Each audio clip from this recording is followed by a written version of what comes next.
Fala pessoal, tudo bem? Aqui é o Maurício Martins, eu sou Head Partner aqui na Visp, na unidade de CFO as a Service, né? Então hoje nós vamos aqui construir desde o zero, literalmente, um raciocínio de como estruturar as contas no financeiro para que tu possa ter um demonstrativo capaz de te ajudar de fato numa tomada de decisão, né? Muito mais do que gerir a empresa com o dedo no vento. A gente vai falar hoje de plano de contas, DRE e fluxo de caixa, porque é um tema que muitas empresas estão completamente cruas nesse assunto, né? Então, a gente vai literalmente do zero. E eu vou falar da forma mais abrangente e genérica possível para que isso possa fazer sentido para vários setores, indústrias, tipos de empresa, bem como diferentes tipos de sistema de gestão ou até uma planilha de gestão, que é o caso de muitas empresas, e vocês ficariam surpresos com o tamanho de empresas que ainda fazem a gestão completamente baseada em planilha. Então, primeira coisa que a gente precisa ter de informação, né, de segregação de uma transação financeira é o tipo dela. E vamos segregar esse tipo em dois, né? Entradas e saídas. Então, vamos partir dessa premissa aqui. Vamos começar pelo tipo da transação. Essa transação que aconteceu aqui no meu negócio, essa movimentação genérica qualquer aqui, ela é ou uma entrada ou uma saída. Então, vamos abrir aqui dois tipos. Então, tipo entrada e saída. Vamos usar aqui um esquema de cores, claro, para ilustrar, deixar um pouquinho mais fácil. Aqui as entradas verdes, as saídas desse laranjinha aqui, para a gente poder diferenciar isso depois. O segundo grau de informação que a gente quer gerar, o segundo nível para a gente apurar isso aqui é essas entradas e saídas, elas são o quê? Então, vamos criar aqui uma segunda coluna e chamar isso de classificação. Muitos sistemas vão usar alguns agrupamentos, especialmente na hora de gerar um DRE ou um fluxo de caixa, né? Então, eu vou chamar esse segundo nível aqui de classificação. Então, a gente vai pegar o tipo entrada e segregar em quais classificações essa entrada pode ser. Todo o dinheiro que entra na empresa é a mesma coisa? Claro que não, e a gente precisa separar isso, porque senão todos os nossos demonstrativos serão confusos, misturados, mentirosos inclusive. Então, quais tipos de entrada a gente tem na empresa, né? E aqui eu vou falar de um plano de contas de fato gerencial para uma classificação financeira da movimentação que acontece dentro da empresa. Eu não estou falando aqui propriamente de uma visão puramente contábil, eu estou falando de empresas pequenas e médias que hoje ou nem controlam ou só controlam. Entrou 100 mil, saiu 80, mas a que se refere esse 100 mil que entrou e para onde foi esses 80 mil que saiu, né? Então, classificações de entrada. A gente vai ter, a grosso modo, 3 tipos, ou talvez 4, dependendo do que a gente quer dizer. Então, o primeiro tipo de entrada financeira em um negócio é a própria receita operacional. Aquilo que eu vou auferir com a venda do meu produto ou serviço. Ela é um dos tipos de receita, né? Então ela é receita daquilo que eu vendo, daquilo que eu produzo, daquilo que eu entrego, da minha atividade fim, né? Então, se eu sou uma revenda de carros, receita operacional é vender carros, né? E a estrutura de receitas, né, a atividade fim da empresa, ela também vai nortear o que são os custos desse negócio. E aqui eu estou usando a palavra custo num sentido muito estrito, não no sentido amplo. Então, quando eu digo custo, eu digo aquilo que eu compro para poder revender, aquele gasto exclusivo no qual eu incorro para prestar o meu serviço, para vender o meu produto. Diferente de como se fala de maneira ampla, os custos aqui, ou as despesas de forma genérica, sem especificar. Então, ao longo desse processo aqui, quando eu disser as palavras custo, despesa, ativo ou investimento, passivo ou dívida, elas têm um sentido muito específico, né? Então, a gente começa aqui pela estrutura de receita operacional, aquilo que eu vendo na minha atividade fim. Se eu sou um comércio de bananas, receita operacional com venda de bananas. Só isso? Não, eu posso ter receitas que não têm a ver com a minha atividade fim. E aqui, por isso que eu digo que eu posso falar 3 ou 4 tipos, porque eu posso querer separar aqui as receitas não operacionais das receitas financeiras. Então, não é atividade fim do comércio de bananas rendimentos financeiros, mas se tu tem um dinheirinho no banco e ele rendeu, isso não é uma receita operacional, né? Isso é uma receita financeira. Mas, vamos dizer que o teu negócio é uma revenda de carros, né? E tu tem lá um imóvel que tu alugou para outra pessoa, para outra empresa. O teu negócio não é imobiliário. Essa receita que tu ofere por alugar o teu prédio para um terceiro, não é uma receita operacional, mas também puramente, estritamente, não é uma receita financeira, é uma receita não operacional.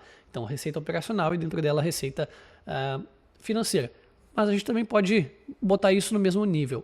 É preferível que eu coloque dessa forma para ficar mais fácil analisar essa diferença entre uma receita financeira que é não operacional e uma não operacional que não necessariamente é financeira, né? Então vamos separar isso. Receita não operacional, receita financeira. E aqui fazendo uma analogia, né? Toda receita financeira é uma receita não operacional, mas nem toda receita não operacional é uma receita financeira. É igual aquela história de espumante e champanhe. Todo champanhe é um espumante, mas pouquíssimos espumantes são um champanhe, né? Tem que ter uma denominação de origem controlada, né? Só é champanhe quando vem da região correta. Então, qual é o outro tipo de entrada, então? Eu posso ter aqui entradas no meu caixa que não são algo que eu vendi, não são um resultado financeiro que eu obtive com o cliente me pagando juros, com o meu banco me pagando juros, e nem com algo que não é operacional, mas que eu faturei, né? que eu recebi, na verdade. Eu posso ter um empréstimo que eu tomei, eu posso ter um aporte que eu fiz no negócio. Então, vou falar aqui entradas de caixa, para simplificar. E dentro dessa classe a gente pode entender uma sublinha para aportes, outra para empréstimos e assim por diante. Então, aqui a gente pegou o tipo entrada e já quebrou em 4 tipos, né, ou melhor, classificações diferentes. Nem toda entrada é a mesma. E isso manda totalmente na construção do demonstrativo depois. Se a gente mistura essas coisas, a gente não tem como calcular corretamente vários indicadores e margens que são o ponto de partida para a tomada de decisão em cima do negócio. Então, vamos olhar agora para fazer a mesma coisa, a mesma linha de raciocínio para o tipo saída. Toda saída do negócio é uma despesa? Não, ainda que vários sistemas entendam assim, né? Muitos ERPs ou sistemas meramente financeiros, gerenciais, vão ter literalmente um plano de contas ou uma organização de categorias financeiras em torno de entradas e saídas, né? Ou então receitas e despesas, e que é uma visão super simplista e genérica, né? Então nem toda saída é uma despesa, né?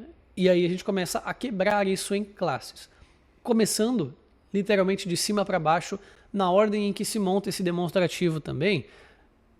Qual é a primeira linha de saída quando a gente monta um DRE ou um fluxo de caixa com o formato de um DRE, que é muito melhor do que tu só ver um fluxo de caixa que parece com essa coluna B aqui, entrou 100 mil, saiu 80 mil, né? Então esse não é o modelo ideal para enxergar um fluxo de caixa, né? E a gente vai construir isso aqui junto agora. Qual é a primeira linha que eu tenho que sai dinheiro da minha empresa depois de eu faturar dinheiro? Deduções, né? Dentro dessa categoria, dentro dessa classificação, a gente tem impostos diretos sobre o faturamento, a gente tem devoluções, né? Se tu trabalha com produto, provavelmente tu tem devoluções, alguém comprou, testou, não quis, devolveu. A gente tem descontos comerciais. Vão ter 2 descontos em lugares diferentes desse demonstrativo e eles são propositalmente classificados diferentes porque aqui em cima nós temos nas deduções aquele desconto comercial, que é o desconto de fechar negócio, que curiosamente, contabilmente chamam ele de desconto incondicionado, o que até é meio anti-intuitivo, ou talvez difícil de entender, porque parece que ele tem uma condição, né? A condição é, eu só te dei esse desconto para fechar o negócio, né? Então aqui também entram esses itens. Então dentro de deduções nós temos majoritariamente esses 3 itens, né? Impostos diretos sobre o faturamento, só porque tu vendeu tu já vai pagar imposto, devoluções e descontos concedidos. Essa é a primeira linha, né? Então a gente já vai ter essa saída aqui. Qual é a próxima saída mais relevante e em ordem do meu demonstrativo? Custo. E aqui, novamente, tem um sentido específico. Eu estou falando aqui do custo do produto vendido, né? O CMV, custo da mercadoria vendida, o CSP, o custo do serviço prestado, uma amálgama dos dois, né? Se eu tenho um modelo de negócio que tem as duas coisas, então a minha próxima linha de saída são custos, né? O que eu gasto para vender o meu produto? E quando eu digo vender, novamente, a premissa não é tão simples, né? A palavra, a semântica pode ser um pouco enganosa. Ah, porque para vender eu gasto marketing, eu gasto tráfego, eu gasto meu time comercial. Não é isso. É mais um custo relacionado à produção, à geração. Ah, mas eu não tenho produção, eu tenho prestação de serviço. Sim, então quem presta o serviço dentro da tua empresa é um custo. Essa mão de obra é um custo e outras coisas, né? Então, não vou tentar trazer super exemplos concretos e específicos para não ficar confuso para quem tem outros modelos de negócio, mas conforme eu for fazendo sentido, eu dou alguns exemplos, né? Para não ficar muito poluído também. Então, o custo é aquilo que é incorrido diretamente. Então, é para produzir este caderninho aqui, quais são os insumos? Olha, tenho pelo menos aqui 2 tipos de papel que vão para o custo. Eu tenho esse elemento metálico aqui, que com certeza vai para o custo. Eu tenho tinta e certamente para manter tudo isso, por exemplo, a capa, né, colada, eu tenho cola. Então, no processo produtivo desta agendinha aqui, eu já tenho alguns custos diretos, né? Eu tenho também investimentos atrelados a isso, né? Então, para produzir esse caderninho, eu tenho que ter comprado um maquinário caríssimo, com certeza, mas esse maquinário não é custo.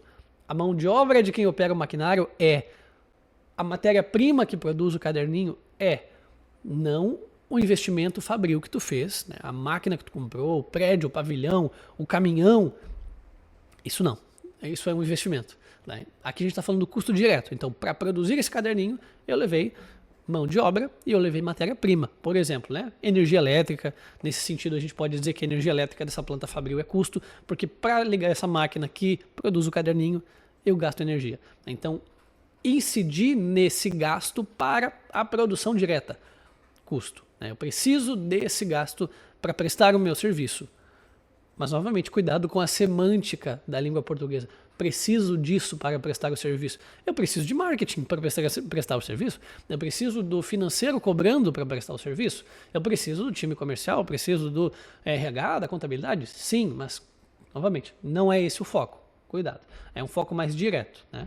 Então, o custo é o que está diretamente ligado ali, mais tangível, mais direto e reto, né? Então, o custo, ele, via de regra, 99% dos custos são variáveis, quase nada que vai para o custo é fixo, à medida de que, se eu vender mais, eu vou ter que gastar mais matéria-prima para produzir mais caderninhos, então é um custo que varia conforme eu vendo mais. Mas poucos custos a gente vai poder dizer que ele tem uma premissa mais próximo do fixo, que é, por mais que eu dobre a venda, eu não vou gastar mais disso. Então é mais difícil, né? Então o custo está mais atrelado ao variável.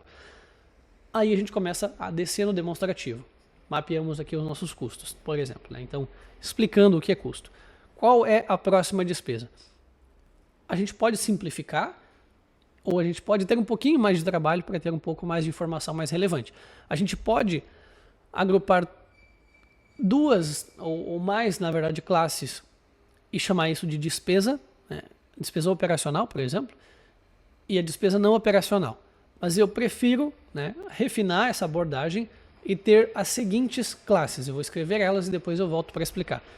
Despesas com vendas ou despesas comerciais, a nomenclatura importa menos, interessa o que vai aqui dentro, e eu já volto aqui. Despesas operacionais ou administrativas ou de gestão, também voltamos nesse assunto. Despesas não operacionais, dentro das quais também o mesmo raciocínio, eu posso ter as despesas financeiras aqui dentro ou separadas no mesmo nível. Então, assim como a gente separou na receita, vamos separar aqui para melhorar essa gestão. Então, despesas financeiras. Depois, a gente tem outra classe que é, se no fim do dia tudo isso deu lucro, dependendo do meu regime, né? Ou enfim, melhor, não depende do regime. No Simples Nacional, no Presumido, no Real, todos têm imposto sobre lucro. A diferença é que no Simples e no Presumido, isso está normalmente embutido junto lá da conta da dedução, mas gerencialmente tu também pode separar e jogar IR-CSLL para baixo, mas normalmente quem está no Simples, pelo menos, deixa o imposto só na linha de dedução, não se dá o trabalho de segregar, enfim, acho que nem vale a pena mesmo no Simples. O trabalho que dá a informação não vale o resultado que ela gera, mas no Presumido, no Real, a empresa já está maior e qualquer informação com certeza faz diferença. Então, a gente vai ter aqui impostos sobre o lucro, ou a gente pode chamar essa classe de IR/CSLL, enfim. Aqui, a gente acaba, por exemplo, a estrutura do DRE. Então, receitas operacional, não operacional e financeira, mais essas contas aqui a gente tem o DRE. Mas, novamente, eu falei que a gente vai além e a gente vai construir até o fluxo de caixa, né? Não só o resultado. Né? Então, a gente tem mais contas. Tudo que passa pelo teu contas a pagar não são só contas de resultado. Contas de resultado são aquelas que aparecem no DRE. Né? Então, essas contas aqui que eu selecionei agora, as 3 primeiras de receita e todas que estão aqui embaixo, são contas de resultado. Né? Elas vão montar o DRE. Só que eu tenho mais coisas. Né? Eu pago mais contas do que isso. Eu posso investir no negócio de volta. Eu posso pagar uma dívida. Então eu estou falando aqui de contas do balanço. Né? Eu estou falando de ativo e passivo. Só que eu ainda posso fazer uma subdivisão, que eu gosto de fazer aqui, que é dessa forma. Eu vou abrir mais uma linha aqui para o meu ativo ou investimento. Novamente, a nomenclatura é conforme a nossa preferência aqui a gente quiser chamar. E do outro lado a gente teria, portanto, se eu tenho o ativo de um lado, eu tenho o passivo do outro, né? Balanço patrimonial e tal. Só que aqui eu gosto de fazer a seguinte separação pela característica de como funcionam as empresas e como funciona a realidade dos negócios. Então, o outro lado que eu chamaria apenas de passivo, e eu jogaria ali dentro empréstimos, financiamentos e também dividendos, né? Eu prefiro separar essa classe para ter essa informação já mais à mão. Então eu vou chamar aqui o meu passivo, ou dívidas. Vamos deixar as duas aqui só para ilustrar. E aí aqui sim, dividendos ou sócios. Por quê?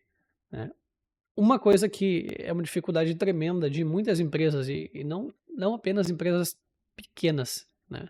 Não só tão pequenas não, é separar, ou melhor, entender e às vezes querer praticar a separação correta e o entendimento correto de prolabore versus dividendo.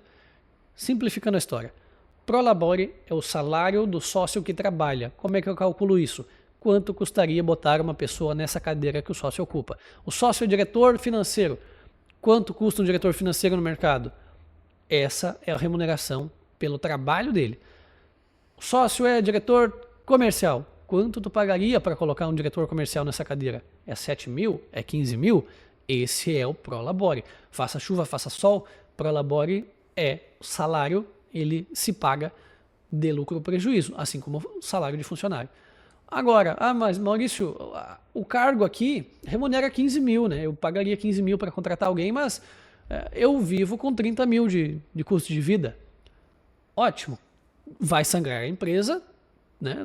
Ok, é uma decisão ali não tão simples porque envolve o planejamento na pessoa física. É um detalhe a ser pensado, claro, mas aí importa limpar o demonstrativo e tu pegar os outros 15 da empresa não na tua linha de salário, mas numa linha abaixo, fora ali do demonstrativo, que demonstre que o teu custo ou despesa, depende da função que tu executa dentro da empresa, da tua hora, da tua mão de obra é 15 mil.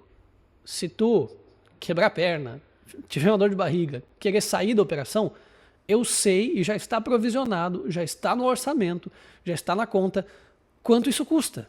Eu não vou ter que adivinhar ou reajustar alguma coisa, né? Então eu já sei que é 15 mil o salário aqui, ou 10 mil. Os outros eu vou controlar diferente. Os outros 15 mil, por exemplo, nessa conta para fechar os 30, eu vou tirar por outra conta, por outra classificação, por outra linha chamada dividendos ou sócios, né? Para eu saber que o sócio não custa 100 mil para a empresa, ele custa 15, mais 15 de dividendo. Então, no momento que não tiver como distribuir dividendo, o que eu posso provisionar de orçamento? Eu sei que é 15 mil, que é o salário dele. E aí entra duas noções aqui importantes, tá? O salário errado do sócio, ele é ruim quando ele é caro demais, ele é ruim quando ele é barato demais. Ah, como assim, Maurício? Sim, o raciocínio de ser ruim porque é caro, eu acho que está claro para todo mundo.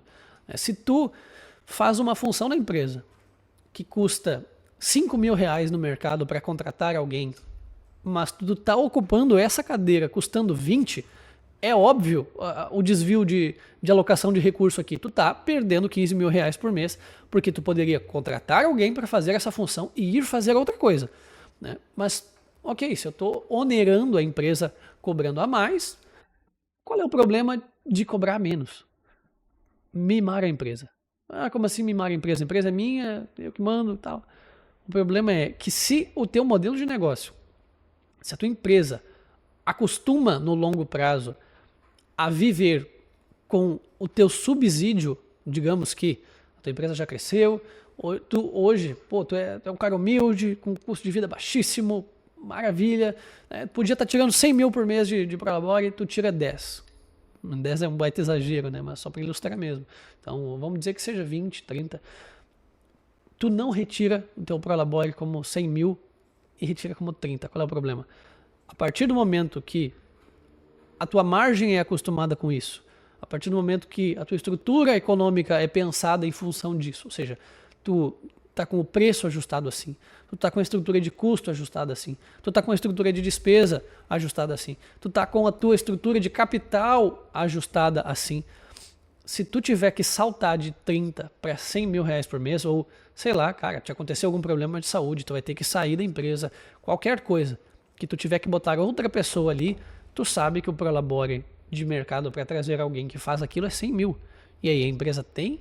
Ou tu acostumou ela, tu mimou o modelo de negócio para viver pagando 30 e não aguenta mais pagar 100? Então, os dois casos são ruins, tá? Não é só o caso de, eu pago 100 mil e deveria pagar 20. Como é ruim o contrário. Tu paga 20 e deveria pagar 100, né? Então, não dá para pensar muito longe dessa estrutura. O ideal é tu buscar sempre a remuneração de mercado. Ah, mas eu preciso de um pouco mais para viver. Beleza, tá sangrando um pouco a empresa, tá deixando de crescer às vezes não consegue sacrificar na pessoa física para deixar o dinheiro na empresa, ok, coisas da vida, mas precisa saber disso, né?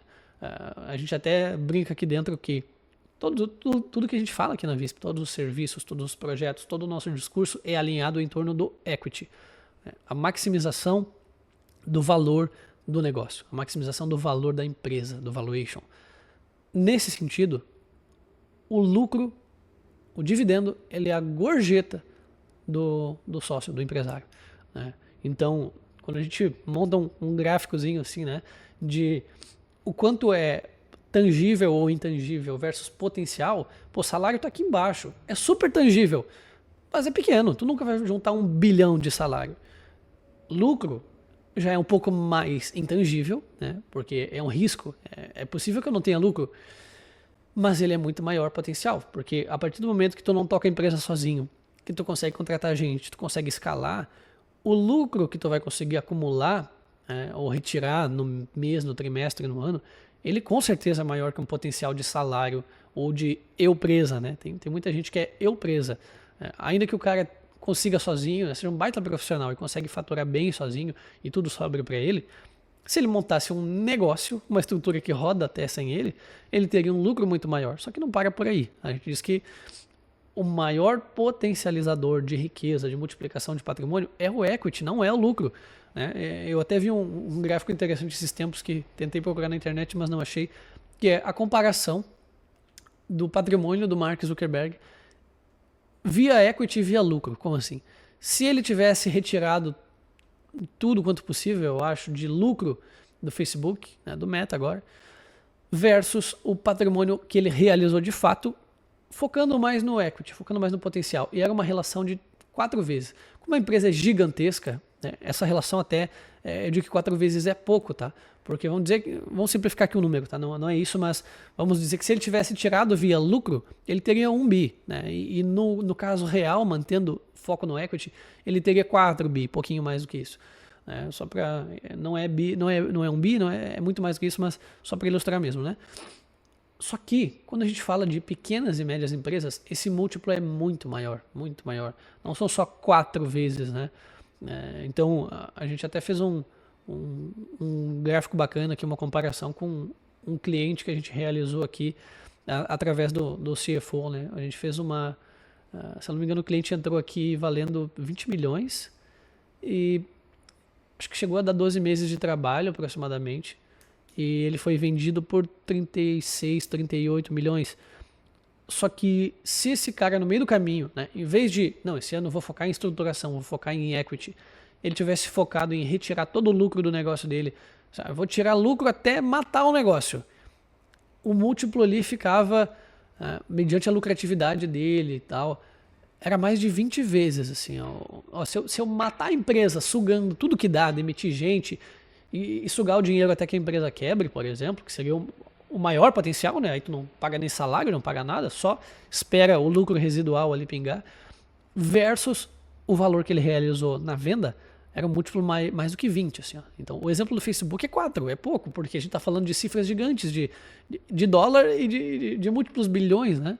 Mas quando a gente fala de pequenas e médias empresas, a gente está numa escala relativamente pequena, né, de alguns milhões, o múltiplo fica muito maior. Porque às vezes a empresa hoje tem um lucro pequeno, mas tem um potencial muito grande no futuro, né? Então o lucro que tu vai conseguir retirar, ele é pouco, mas o potencial de venda é muito maior.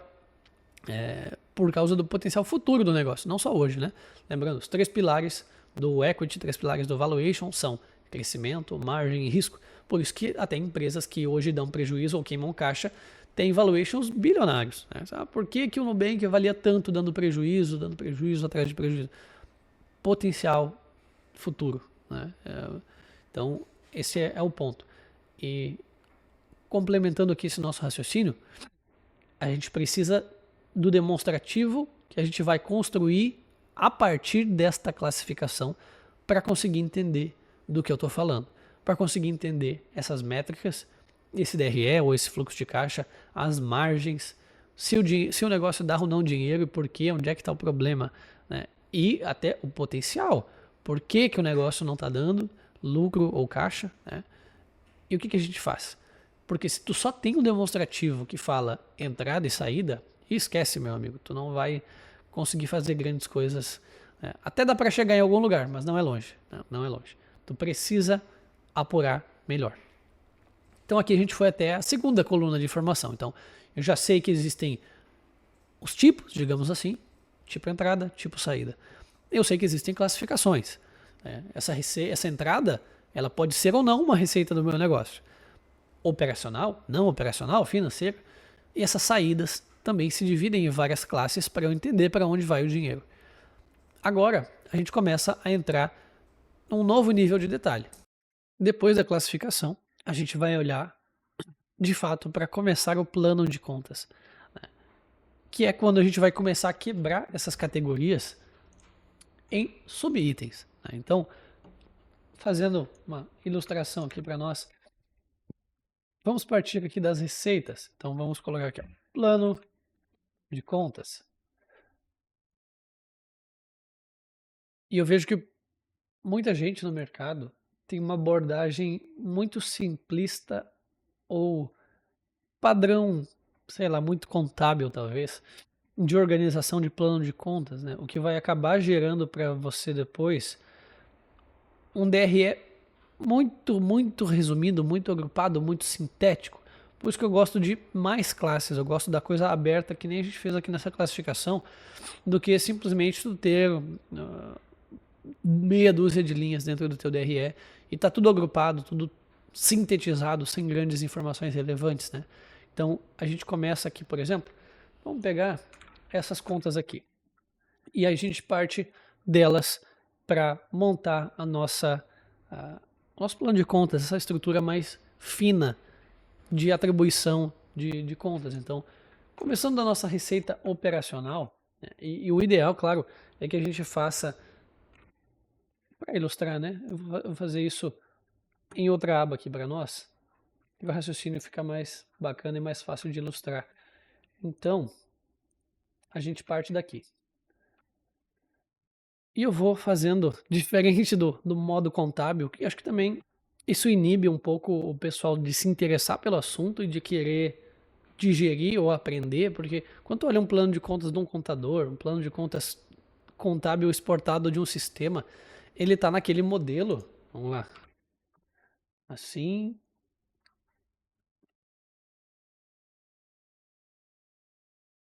dessa forma, né? E aí é ruim, é terrível de ler, porque as contas vão se acumulando assim, e quando tu bate o olho, não é tão fácil e intuitivo, é muito poluído tu entender que conta tá dentro do quê, e tu visualizar os totalizadores, as contas sintéticas versus as analíticas. Eu acho isso péssimo. É muito ruim de ler. Tu tem que dar um foco, uma atenção muito grande. E se a gente está falando aqui do empresário que precisa de informação para tomar a decisão, ele não quer fazer o trabalho de contador, um trabalho mega analista. Poucos empresários vão ter esse perfil. Então a gente precisa de informação o mais mastigada, o mais fácil de digerir possível. E normalmente um plano de contas default de sistema ou de contador, ele está assim, uma coluna com tudo ali embaixo. Como é que a gente vai construir para evitar isso aí? A gente vai simplificar o problema dando um pouquinho mais de trabalho, na verdade, né? A gente vai gastar um pouquinho mais de esforço para que depois a gente faça menos, né? Então a gente não pode escolher não sofrer. A gente só pode escolher o sofrimento que a gente quer. Então, vamos partir daqui. A minha primeira conta vai ser a minha receita total, né? Então, dentro do demonstrativo, vamos dizer que a gente começa, e muitos sistemas, por que o 3, né? É porque muitos sistemas começam no 1, que é o ativo, o 2, passivo, no 3 começam as receitas. Então, eu vou começar aqui no 3 por hábito, né? Mas existem também sistemas que, como eu disse antes, trabalham com 1 e 2, entradas e saídas. Então, eu vou fazer um plano de contas em função dessa hierarquia de começa no 1, vai para o 2, vai para o 3, assim por diante. Mas partimos aqui do resultado e depois a gente simplifica as contas de ativo e passivo bem enxugadinhas, porque é isso que interessa. Bom, dá até para fazer melhor. Eu posso agrupar todas as entradas aqui dentro de uma classe 3, ou a gente pode otimizar ainda essa separação, e novamente isso depende do sistema, depende do ERP. Mas vou construir de uma forma aqui que talvez até fique mais intuitiva, mais bacana. Vamos começar do número 1, sendo nossa receita operacional. Tá? Depois a gente vai usar o 2, o 3, o 4 para as outras categorias aqui, até 10 e se passar não tem problema. Né? Depende só da limitação do sistema que tu vai operar isso. Então aqui é uma escolha gerencial de como construir para que se adapte ao sistema. Né? Então, nosso 1 vai ser aqui uma receita operacional. Vamos escolher um ramo de negócio? Agora a gente vai ser aqui um provedor de internet. Então, que receitas operacionais eu tenho dentro do provedor de internet? Por óbvio, a internet. Né? Mas não podemos ser tão simplistas e só dizer aqui que a receita é internet. A gente pode ter um grau de separação de informação aqui muito mais relevante, muito mais útil. Então, a gente pode separar as receitas operacionais de acordo com a classificação tributária delas. Né? Então, SCM, SVA, etc. A gente pode segregar as receitas por segmento, B2B versus B2C. A gente pode ir direto para os serviços. Né? Então, vou sugerir aqui para nós uma estrutura para certa finalidade. Então, tem várias decisões aqui na construção do plano de contas que elas são gerenciais, elas são preferências de como a gente prefere separar as coisas. Né? E a gente vai se deparar com vários cenários na construção do plano de contas, que é A dentro de B ou B dentro de A. Como assim? Eu posso ter aqui corporativo, né, para falar do meu B2B, e posso ter um residencial, falando aqui novamente de um provedor de internet, para falar do meu cliente, né, residencial, pessoa física. Então, eu vou ter um 1.1 que é o corporativo, vou ter um 1.2 que é um residencial. Aí, dentro do corporativo, eu vou abrir um 1.1.1, que é, por exemplo, link, super simplificando a conta aqui para explicar o conceito de A dentro de B e B dentro de A. E mesma coisa, no residencial 1.2.1, link venda de internet, né, básico, né, sem nem separar muito. Eu posso ter a separação aqui, então o corporativo, e dentro dele eu digo o que é o produto ou serviço, ou eu posso fazer o contrário. Eu posso ter uma conta para link e eu posso separar aqui dentro se ela vai ser prestada para o corporativo ou para o residencial. Qual é a diferença? Preferência e agrupamento de informações. Aqui eu facilitei o acesso à informação de totalizar o quanto que eu ganho com venda de link. Né? Que a internet é isso, né? O provedor compra link no giga e vende link no mega. Então, aí aqui dentro eu separo o quanto eu vendi para corporativo, o quanto eu vendi para residencial. E assim por diante, com várias contas que vão nos aparecer ao longo do plano de contas e várias decisões, tanto na receita quanto nos gastos, de como que eu prefiro separar. Depende da gestão, depende do modelo de negócio, depende do que se quer enxergar. Né? A mesma coisa vai acontecer muito claramente com uma linha de salários, por exemplo. Tu prefere ter uma linha de salários e dentro dela separar por setor ou por funcionário? Ou o contrário, separar por setor, aí dentro do setor tu diz que isso é salário, isso é FGTS, isso é INSS. Decisão gerencial. Depende do que tu quer enxergar mais fácil. Porque a informação toda vai estar disposta. Se tu separar de um jeito, tu tem uma informação fácil e a outra tu vai ter que catar. Se tu fizer o contrário, se inverte. Uma informação vai estar fácil e as outras tu vai ter que catar somando algumas linhas. Então, vamos dar esse exemplo aqui. Na receita operacional do provedor, vamos dizer aqui que a gente vai separar simplesmente 1.1 e 1.2. Eu vou ter aqui corporativo, residencial. Dentro do meu corporativo, eu vou dizer aqui que eu vendo link dedicado, eu vendo serviço tal e o outro serviço ainda com foco no público consumidor de internet, empresas, né, corporativo. Então, serviço X, serviço Y. Perfeito. Então, aqui a gente vai ter esse agrupamento dessa forma para facilitar a leitura, né, e também no esquema de cores também para facilitar a leitura para nós aqui. Opa, vamos lá. Pronto. Assim é muito mais fácil tu bater o olho e entender o que pertence ao que, o que está totalizado dentro do que. Né? Então aqui a gente vai ter a nossa linha de receita organizada dessa forma, assim como dentro do residencial, né? Eu posso separar algo assim no mesmo esquema. Então aqui eu vou ter banda larga, eu vou ter câmeras, eu vou ter SVAs, por exemplo, né, que são serviços de valor agregado que o provedor oferece ali como streamings, né, e outros acessórios que vão no plano junto, né, majoritariamente por motivos tributários, mas muitos deles acabam sim sendo úteis para o consumidor. Né? Então, aqui uma simplificação da receita, né, como separar a receita para enxergar certas coisas, receitas operacionais, e não vou abrir muitos mais exemplos para não complicar. A gente pode olhar para as receitas não operacionais para dar alguns outros exemplos também. Então vamos dizer que a receita operacional é nosso 1 e o nosso 2 é uma receita não operacional, o nosso 3 é uma receita financeira e o nosso 4 são entradas de caixa. Depois a gente reorganiza isso na hora de montar os demonstrativos. Então, na minha receita não operacional, eu posso dizer que eu tenho aqui uma conta de aluguel, por exemplo, que eu tenho um imóvel meu e eu faturo com isso, eu ganho dinheiro com isso também, mas isso não é minha atividade fim, eu não sou uma empresa imobiliária ou que vive de receita de aluguéis, eu sou um provedor de internet aqui nesse caso. Então, eu vou ter uma receita não operacional aqui para ilustrar para nós. Eu vou ter uma receita financeira quando o meu cliente me paga atrasado. Eu vou ter uma receita financeira quando eu deixo o dinheiro no banco e ele rende. Então, juros de cliente. Eu vou ter rendimento aplicação,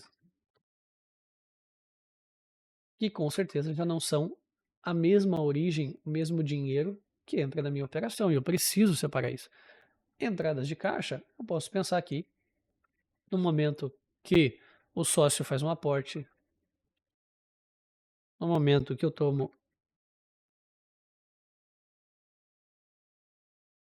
um empréstimo no meu negócio.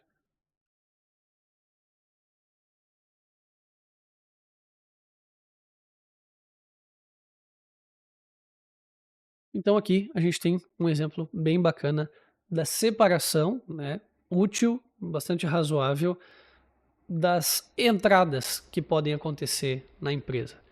Agora a gente vai olhar para a estrutura que até importa mais ainda do que isso. Para onde vai o dinheiro? Né? E depois a gente vai reverter tudo isso num demonstrativo. Então, deduções é a primeira linha. Né? E vamos colocar isso aqui, dizendo que aqui a gente tem um 4, que é, ou melhor, um 5, né? Que vai ser as nossas deduções. Dentro das deduções, a gente vai ter aqui 3 itens majoritários, como eu comentei. Eu vou ter um 5.1, um 5.2 e um 5.3. No 5.1, impostos sobre o faturamento, devoluções,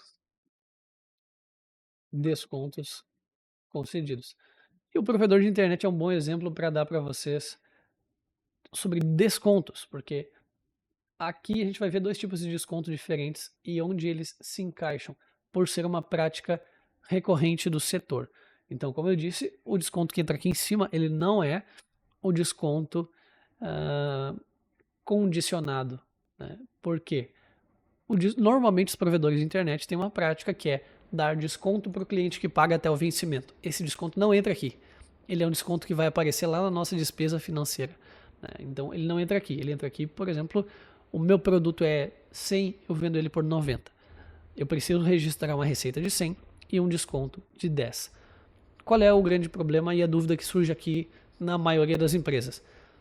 Eu vou ter que registrar todos os descontos que eu dou? Não, senão vai virar uma loucura. Quais descontos eu tenho que registrar? Olha, se o produto era 100 e tu vendeu por 90, isso é um desconto. E eu preciso registrar 100 de receita, 10 de desconto. Eu não posso só registrar uma receita de 90.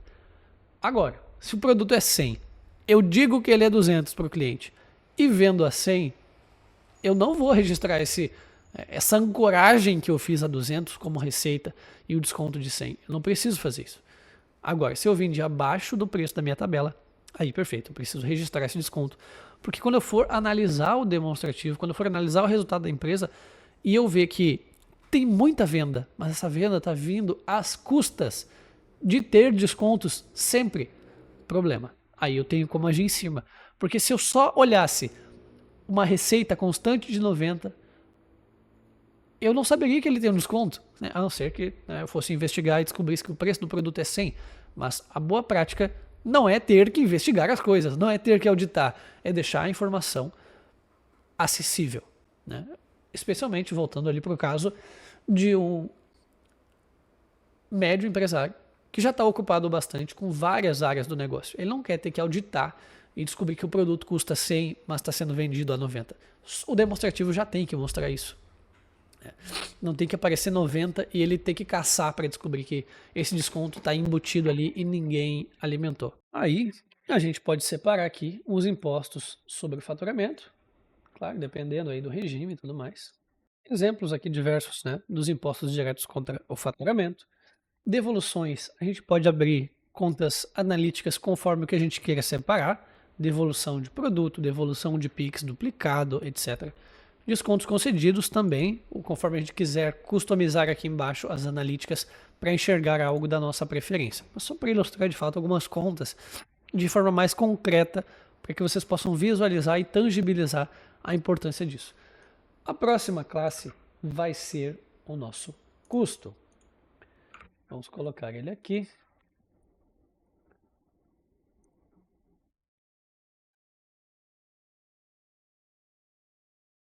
E novamente, trazendo, como a gente tem que escolher algum tipo de empresa, né, para abrir um plano de contas concreto e não um plano de contas genérico, porque novamente, um dos problemas maiores que acontecem nas empresas também é até ter um plano de contas, mas um plano genérico, um plano que não serve para o teu modelo de negócio. Por que isso importa tanto? Porque o teu custo é diferente do custo de outra empresa.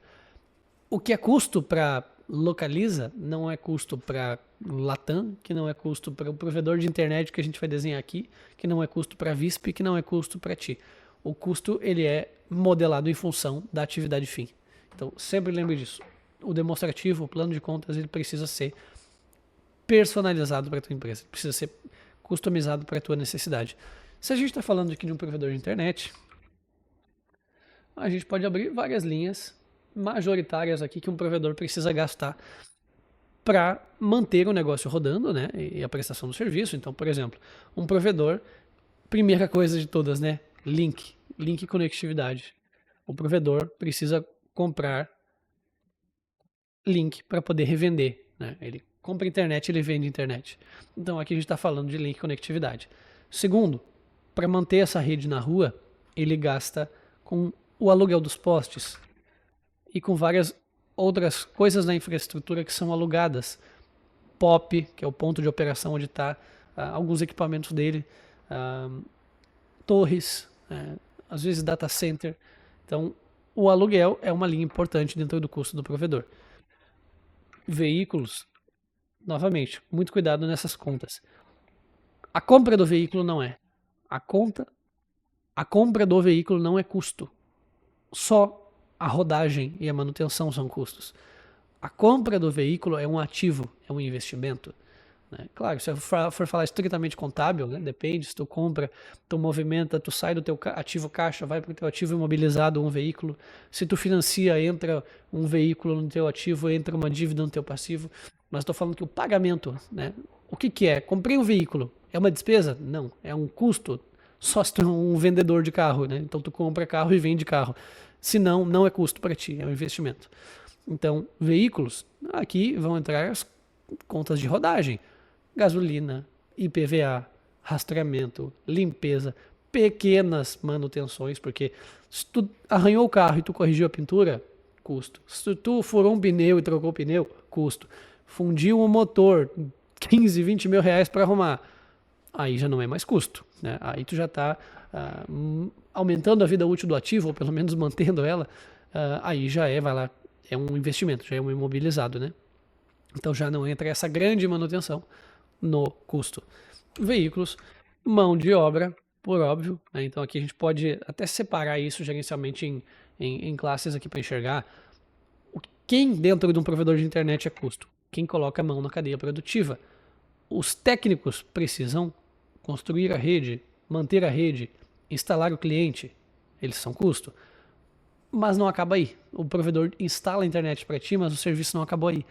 Além das manutenções que os técnicos vão fazer, tu tem suporte, tu tem atendimento direto ali, suporte técnico, etc. Que também é uma obrigação, digamos assim, é parte do serviço, é parte do pacote. Então, o suporte no provedor também é um custo. Vai ser despesa todo o resto, né? Comercial, marketing, administrativo, pessoal financeiro, contabilidade se for interna. Mas no custo está o pessoal da operação. Né? Mão de obra, entre outros itens aqui, vamos lá. Né?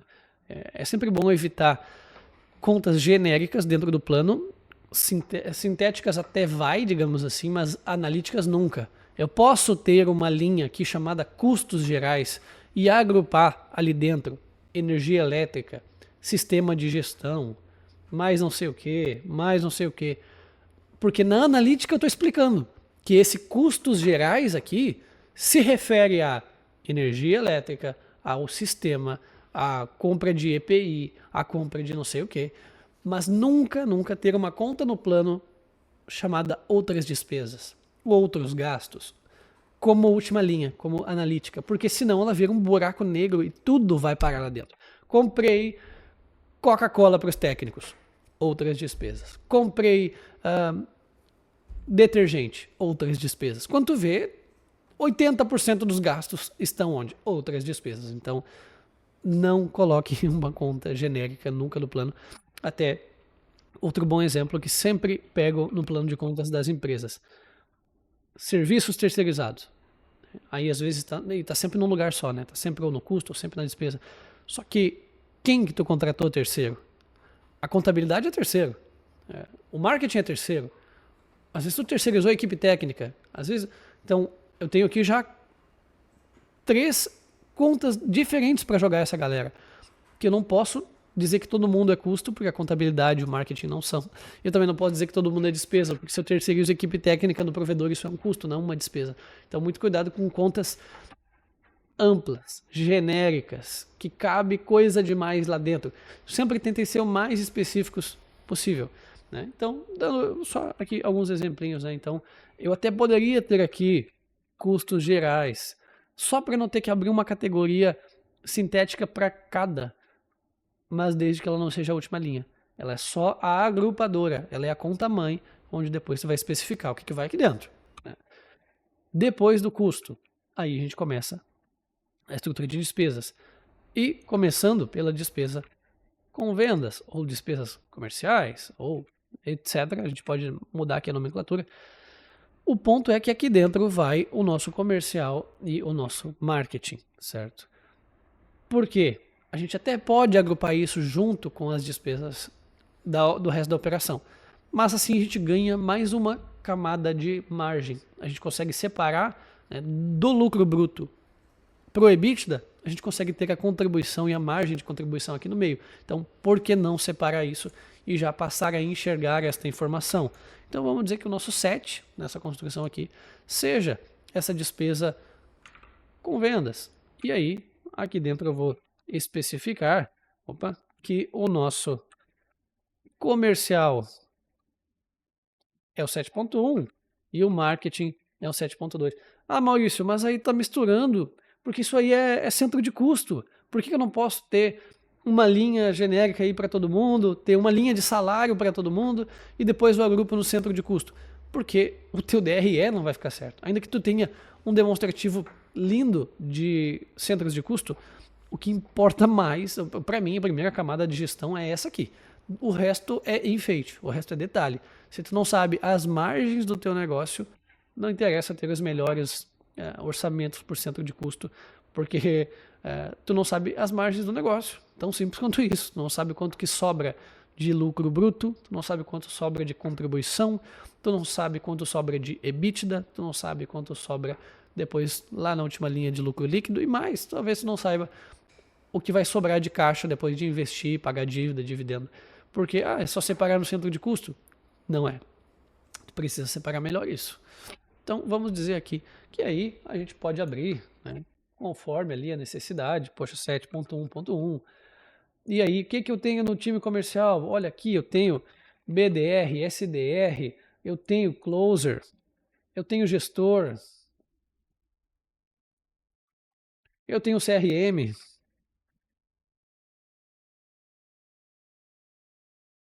Maravilha, eu abro aqui o que eu quiser enxergar dentro do meu departamento comercial.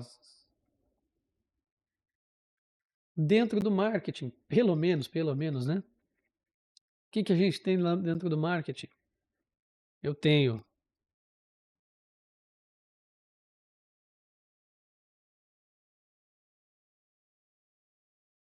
vamos lá, eu vou ter a mão de obra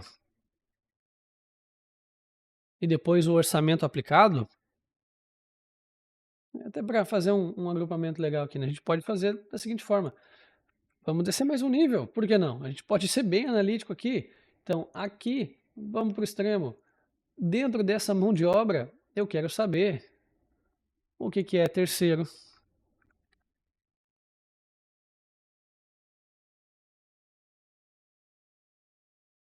Eu quero saber quem são internos. E mais, dos internos,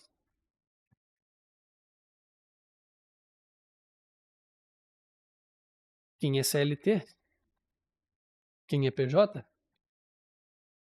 e vamos além. Acho que não está aparecendo no vídeo ali por causa da câmera, né? Mas CLT, PJ, vamos além. Dentro de quem é CLT, o que é salário, o que é FGTS, o que é INSS e assim por diante. O céu é o limite ou o sistema, ou o quanto de casas o sistema nos permite, aí sim é o verdadeiro limite.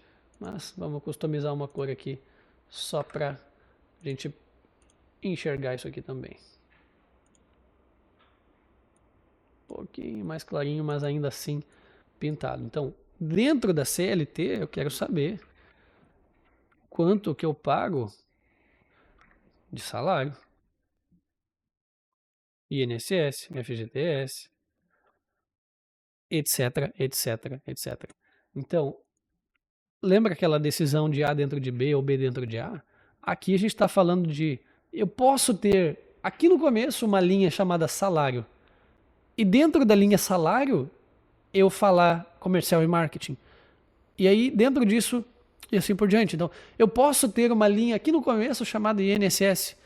E dentro dela, eu dizer o quanto vem do comercial, o quanto vem do marketing, o quanto vem de fulano e ciclano. Decisão gerencial. Como eu prefiro enxergar isso? Né? Então, escolhas. O nível de abertura, o tipo de como será feito isso. Como é que eu decido? Olha, tem 1 milhão de maneiras de controlar isso. Por que abrir mais? Por que abrir menos? É tão simples assim. O que tu precisa enxergar? O que tu precisa tomar decisão em cima? Então, vale a pena abrir tão analiticamente assim essa conta? Se sim, abre. Se não, não. Né? É literalmente a decisão de o tanto de trabalho que vai dar para o teu time, ou para ti, se é tu que faz isso, controlar tão granularizado, esse tanto de informação, vale o que essa informação vai te permitir fazer, decidir, enxergar. Tá? Então, assim, vou separar aqui, pegando um caso concreto, né? Eu comprei uniformes na empresa, gastei R$1.000. O gasto total da minha empresa por mês é 600 mil. Onde que eu jogo o uniforme? Porque eu comprei uniforme para os técnicos, eu comprei uniforme para o suporte, eu comprei uniforme para o financeiro, eu comprei uniforme para todo mundo. Vou ratear esses R$1.000 entre as contas do plano?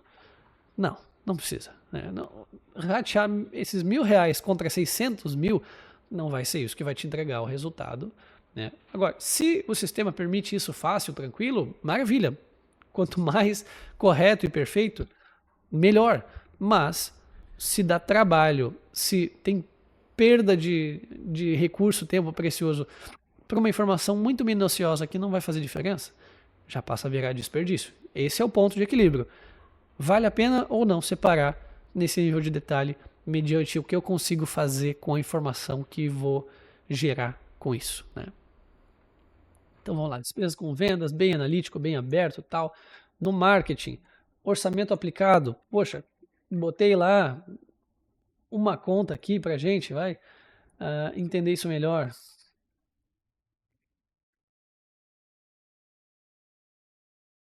Eu posso, e na verdade até devo, vai, entender aonde vai meu orçamento do marketing, porque eu preciso calcular um dos indicadores mais importantes do negócio, que é o CAC, o custo de aquisição do cliente. Né?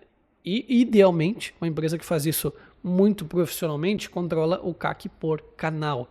E para controlar o CAC por canal, tu precisa entender o quanto tu gastou por canal. Então, se tu não separa aqui que esse teu 10 mil de orçamento foi para o Meta, foi para o Google, foi para X, Y, Z fontes de tráfego, como é que tu vai saber, né?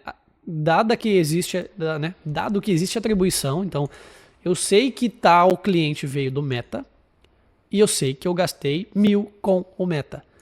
Custou R$ 1.000 adquirir este um cliente, já que eu gastei 1.000 e só adquiri um. Se eu adquirir 5 clientes com o Google e eu gastei 2.000, eu divido um pelo outro e sei o CAC por canal, né? Então, esse é um dos jeitos mais profissionais de controlar isso aqui. Separado, aberto, analítico, que permite o controle. Claro que eu sempre recomendo isso, né? Se tu tem um marketing interno, terceiro, e tu pergunta pro teu marketing qual é o CAC, ele vai pegar essa linha, digamos aqui, o orçamento aplicado, que vamos dizer que foi 10.000. E vamos simplificar a conta dizendo que a gente vendeu 10 clientes. O comercial, ou melhor, o marketing vai te dizer, o CAC é R$ 1.000. Ele tá errado? Não tá. Porque tu gastou 10.000 de orçamento e tu adquiriu 10 clientes. R$ 1.000 por cliente. Só que o gestor da empresa, que está um passo atrás, que está enxergando o negócio como um todo, ele vai olhar que, olha, essa 7.2.2, por óbvio, pertence a uma conta 7.2. Quanto eu gastei na conta 7.2?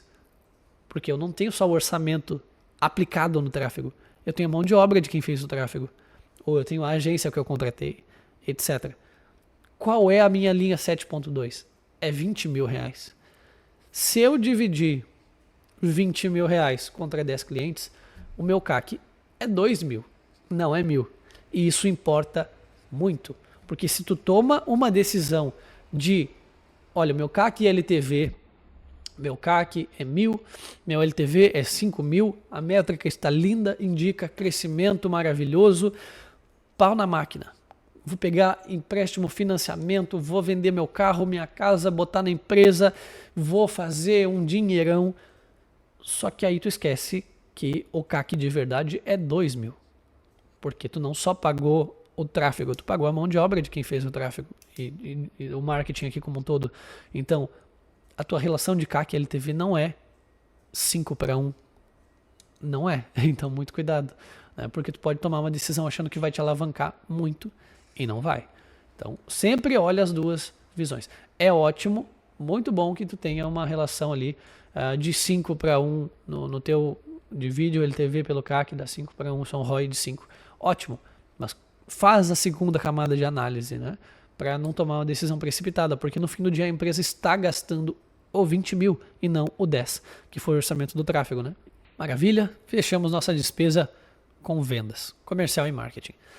Aí a gente tem as despesas operacionais. Vamos dizer que esse é o nosso 8, então. E aí, nós temos o que aqui dentro? Vamos dar um apagar nisso aqui. Nas despesas operacionais, eu vou ter basicamente o resto da minha estrutura de gestão. Tá? Então, aqui a gente pode pensar no quê? A gente pode separar aqui já por setor. Eu gosto dessa abordagem. Ah, mas está embutindo o centro de custo aí. Sim, que ótimo. Gosto muito da metodologia, né? Então, a gente vai colocar aqui. Vamos lá. Eu vou ter aqui meu time administrativo, financeiro, RH. Se a contabilidade fosse interna, eu posso separar assim, né? Ou eu posso separar por time de gestão, enfim, é só um exemplo, né? Aqui novamente, customização, como que eu prefiro ou quero enxergar. Eu vou ter depois as despesas, né? Então eu posso fazer simplesmente assim, despesas com o quê? Com pessoal. Dentro das despesas com pessoal, aí eu quebro por setor. Então eu pego aqui, né? Vou fazer igual aqui.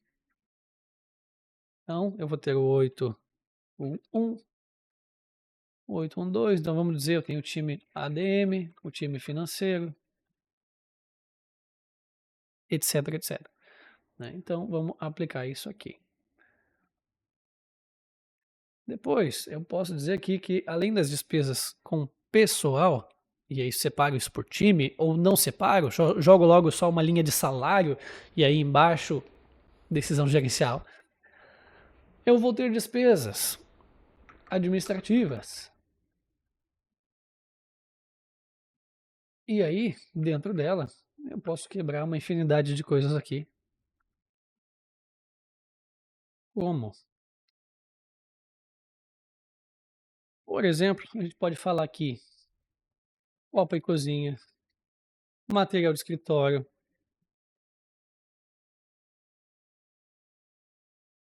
consultorias, água e esgoto, energia elétrica, aluguéis. E também se a gente está falando de um provedor de internet, né, nem todo aluguel é custo, né. Aluguei um escritório administrativo, isso não é custo, isso é despesa. Aluguei uma impressora, não está lá no meu custo com locação, eu não sou uma empresa que trabalha com impressão para ser custo o aluguel de uma impressora. Isso é uma despesa, né? E eu posso jogar aqui na minha despesa administrativa tranquilamente, né? Telefone, novamente, ressalva importante. É muito comum, muito provedor de internet trabalha também com telefonia. A telefonia que tu compra para revender, ela é um custo. O telefone que tu consome enquanto cliente, depende. Como assim? O telefone que o teu técnico usa, ele é um custo. Diferente do custo da tua revenda de telefonia. Então tu precisa separar isso, né?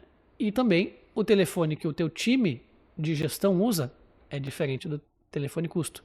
Então, lembrando o ponto do rateio ou da utilidade da informação, se é pouco dinheiro, né, tu pode jogar tudo na despesa, tu pode jogar tudo no custo, porque vai impactar pouco, mas a melhor da melhor prática é separar, né? Teu time técnico gasta R$ 500 de telefone, né, de linhas móveis, teu time de gestão gasta 600 e tu gasta mais 5, 10 mil com a prestação do serviço de telefonia. Informação importante de se ter, senão tu vai ter uma linha gigante de telefone aqui embaixo, tu vai achar, peraí, como assim? Né? Então, para não confundir aí e não gerar atrito na leitura das informações. Nas contas aqui administrativas, várias coisas podem entrar, tá? Treinamento, palestra, evento, certificações, né? N exemplos a gente pode pensar de despesas administrativas. Então, nas despesas operacionais aqui. Então, a gente tem vendas aqui em cima e a gente tem gestão aqui embaixo, né? Aquele suporte administrativo, financeiro, né? E tudo mais. Consultorias, por exemplo, aqui dentro entraria a contabilidade. Até a linha de consultorias é uma que pode se repetir no custo e na despesa, tanto na despesa com vendas como na despesa operacional, porque se um provedor de internet contrata uma consultoria relativa à sua parte técnica de prestação de serviço, essa consultoria é custo.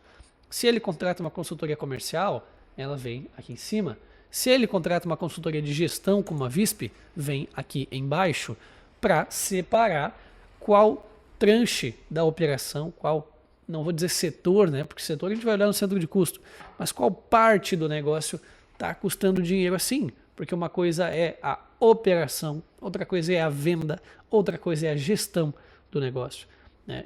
Então, até aí a gente precisa separar muito bem as coisas. Maravilha, Maurício. Fechamos as despesas operacionais. Acabou? Não, senhor. Temos mais. Aí, até aqui, né? Com o que a gente já tem, a gente já monta o EBITDA, que é uma das contas mais importantes ali dentro do demonstrativo. E métrica importante até para tu conseguir fazer uma estimativa melhor de valuation do negócio e de expectativa, né, de aproximação da geração de caixa, de resultado. Sem isso, tudo que a gente construiu até agora, tu não tem EBITDA. Tu não tem. Tu tem alguma coisa que tu acha ou que te parece, mas que não é o EBITDA. Tá? Aí vamos abrir uma nova classe, o 9, com despesas não operacionais.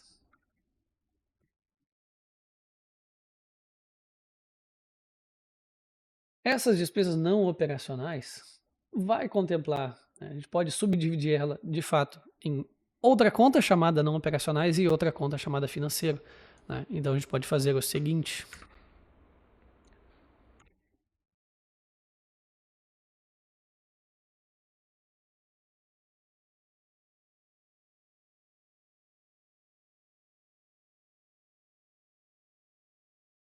E aí, se eu separo aqui as minhas contas, eu posso separar que aqui dentro da minha despesa financeira, eu tenho tarifa de emissão de boleto, eu tenho IOF, eu tenho juros sobre os empréstimos que eu pago. Então, ponto importante, do contas a pagar, sai uma conta, que é o empréstimo que tu paga. Mas esse lançamento precisa ser separado, porque de 10 mil que tu pagou de parcela, parte é juros, parte não é. Parte é amortização principal. Os juros aparecem no DRE, o resto não. Lançar uma coisa só tá errado nos dois casos. Então, se tu lança tudo na despesa financeira, tá errado. Tu vai diminuir tua margem de lucro, tu vai tomar a decisão errada. Se tu não lança nada, tu infla teu lucro também. Então, aqui só vem o juro, né, incorrido ali no empréstimo, no financiamento, num gateway de pagamento, numa taxa de adiantamento. Então, aqui basicamente vai entrar o quanto custa tu usar o dinheiro e os meios de pagamento de terceiros, né?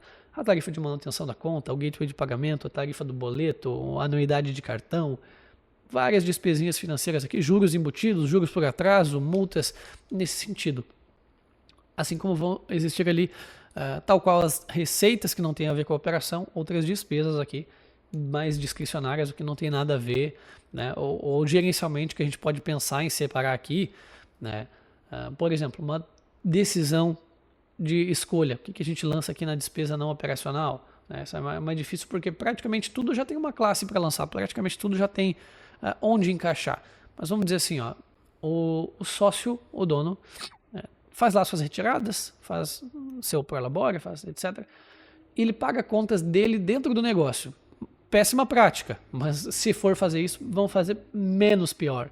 Então, eu posso dizer que eu tenho 10 mil lá no Prolabore, que é salário desse sócio, e eu vou dizer que eu tenho uma empregada que trabalha na minha casa, mas eu pago ela por dentro da empresa. Né? Por exemplo, pô, é uma cozinheira que o cara tem em casa, é uma empregada doméstica e tal, só que quem paga é a empresa. Onde é que eu lanço isso? Cara, a resposta é não lança.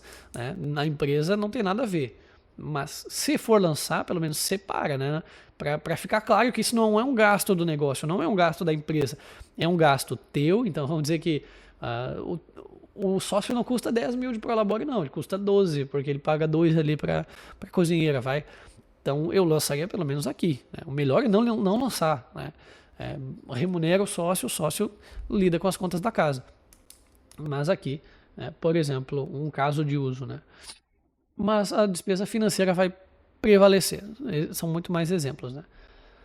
Maravilha, acabou? Quase isso, né? Então a gente já pegou aqui as despesas não operacionais, as financeiras, se ainda teve lucro, né? Ou se pelo menos se presumiu que a empresa teve, que é o caso do Simples Nacional, é o caso do lucro presumido. A gente vai ter outra categoria, que são os impostos sobre o lucro, e que nesse caso são IR e CSLL.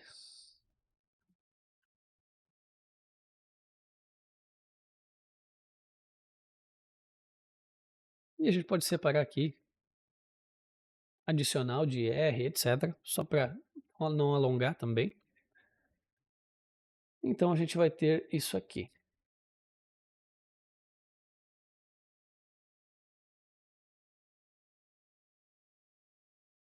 Acabou? Não, aqui acaba o DRE. Né? Maravilha, teremos até aqui as métricas de lucro para poder calcular, mas aqui entra o problema de por que muitos empresários não veem o dinheiro na empresa, especialmente, né, no ramo de telecom, que é um ramo que está sempre, todos os meses, reinvestindo. Né? Então, tem vários equipamentos que o provedor compra todo mês que não são custo, não são despesa, eles são investimento. Né? Então, o equipamentozinho que o provedor deixa na tua casa, né, que é a ONU mais um roteador, ou um equipamento só, que é uma ONT, resumidamente uma CPE, né, um equipamento pessoal do usuário, N nomenclaturas aí, ela é um investimento, ela é um patrimônio dele, a não ser que ele venda, aí ela vai ser um custo. Mas normalmente o provedor deixa isso em comodato, e o comodato é um aluguel sem dinheiro, né?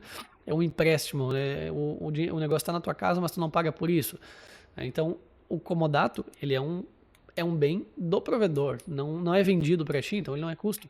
Então, ele é um investimento. Então, no DRE, ele não aparece. Então, tu pode ter uma margem muito bonita de 30% de lucro, só que por que tu não vê dinheiro nunca? Porque tu segue crescendo, tu segue reinvestindo. Então, vai muito dinheiro na rede, né? Tá expandindo rede, tá ativando cliente. Pouca parte desse processo é custo, né? A mão de obra é custo. O OPEX é custo, né? Então, o deslocamento do técnico, seja as horas dele, seja o gasto do veículo, são custo. Parte da instalação é custo. Cabo drop, conector, bucha, parafuso. Então, até voltando lá na nossa estrutura de custo, né? Por óbvio, a gente vai ter uma conta aqui, custos de instalação, custo de manutenção. Novamente, pequenas manutenções, né? Se dá lá um rompimento, um caminhão derruba uma rua inteira de poste, vai lá 20 mil para consertar tudo, já não é mais uma despesinha, melhor, um custinho de manutenção. Só que são pequenas manutenções, tanto na rede geral quanto no cliente. E aqui dentro, no custo da instalação, entra cabo drop, conector, bucha, parafuso, pequenas miscelâneas que normalmente tu vai gastar e não vai buscar mais. Ainda que vá, pode buscar o drop? Pode, não é prática comum, às vezes nem vale a pena o deslocamento, mas poderia, mas não se faz. Então é um insumo produtivo gasto ali que acabou. Então ele é um custo, né? A maior parte de tudo isso é investimento, né? A rede pré-construída do POP, que é o ponto central da rede do provedor, ali onde começa, digamos assim, ou termina, dependendo do ponto de vista, até a CTO, que é aquela caixinha que está no poste na frente da tua casa, até ali tudo é investimento. Desceu para tua casa com o cabo drop, né, com o conector e mais as miscelâneazinhas ali de instalação, um suportezinho e tal, fixa fio, canaleta, tudo isso é custo. Deixou o equipamento na tua casa, se ele te vendeu é custo, se não, é um comodato, e um comodato é um patrimônio da empresa, portanto é um ativo, entra aqui na nossa classe de investimento. Vamos colocar aqui um 11, e aqui essa classe vai se abrir.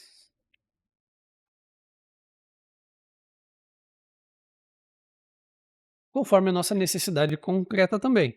Então, eu posso querer separar investimentos financeiros, investimentos operacionais, dentro, né, dependendo do meu setor, do meu ramo de negócio, aí eu amplio mais ainda esse operacional, dizendo, por exemplo, no caso do provedor de internet, investimentos core, investimentos distribuição, investimentos até ali, até aqui, imóveis, frota, tal, segmenta a rede, né? Equipamento final do usuário, N coisas, né, podem ser aqui. Quase acabando essa história toda. A gente ainda tem conta para pagar, então a gente tem o 12, que vai ser aqui, vai representar, então, portanto, o nosso passivo e as nossas dívidas. Que passivos e que dívidas? Lembra que a gente falou do empréstimo, que a gente falou de um financiamento? Então, aqui a gente paga o principal, né? Lá no DRE cai o juro, aqui cai o principal. Então, empréstimos, financiamentos, a amortização dessa conta, né? Não os juros novamente. Novamente, olhando para a premissa fria contábil, o sócio também está no lado do passivo do balanço, né? Só que aqui eu prefiro que a gente separe isso de uma forma mais inteligente. Então, a gente separe, por exemplo, aqui os dividendos dessa forma. Então, dividendos do sócio A, dividendos do sócio B, dividendos do fulano, dividendos ciclano. Como a gente quiser separar também funciona, né? Então, só para ilustrar isso aqui. Maravilha, concluímos a parte chata do trabalho. Agora eu quero o resultado. Para que tudo isso? O que é que eu ganho com isso? Bom, agora eu ganho a possibilidade de construir um demonstrativo que me mostra da onde vem o dinheiro do meu negócio e para onde vai o dinheiro do meu negócio. Quais são as minhas margens? Qual é o meu lucro? Eu tenho lucro? Não tenho? Por quê? O problema está na operação? Tá nas vendas? Tá na gestão? Tá na minha estrutura financeira e de capital? O problema é que a minha dívida é cara? O que é o meu problema? Por que eu não vejo dinheiro?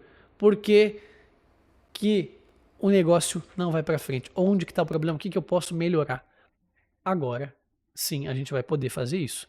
Então, para não complicar muito a nossa cabeça aqui, né, então, para cá, a gente vai dizer que o plano de contas, né, foi transferido para cá. Então, eu vou só simplificar isso aqui, né, jogando todas essas contas aqui para nós, trazendo elas para o nível plano de contas do contador, digamos assim, né?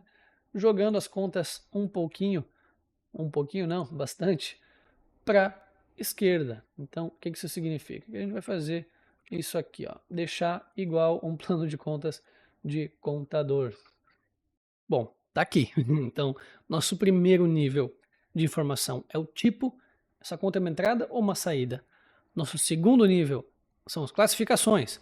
Essa entrada é uma receita de quê? Ela é operacional, não operacional, financeira, uma entrada de caixa?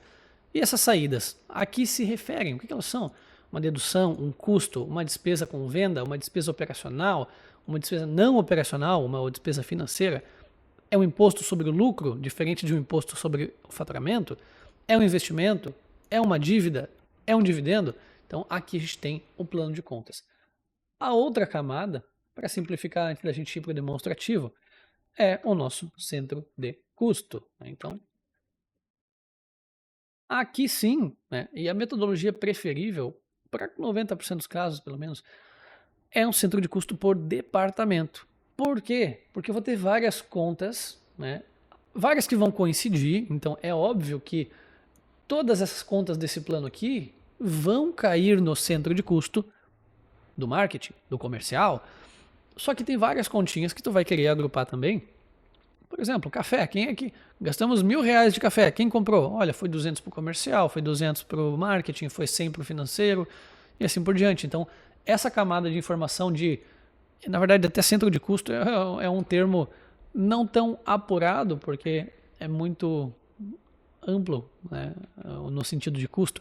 Seria melhor dizer centro de resultado, porque eu posso dizer que essa receita vem daqui e que esse gasto vem daqui.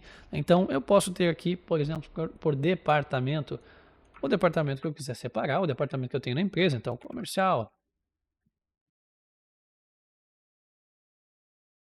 o marketing, a operação, a administração, financeiro, RH, enfim, os departamentos que a gente tiver na empresa ou quiser construir, são boas opções de centro de custo.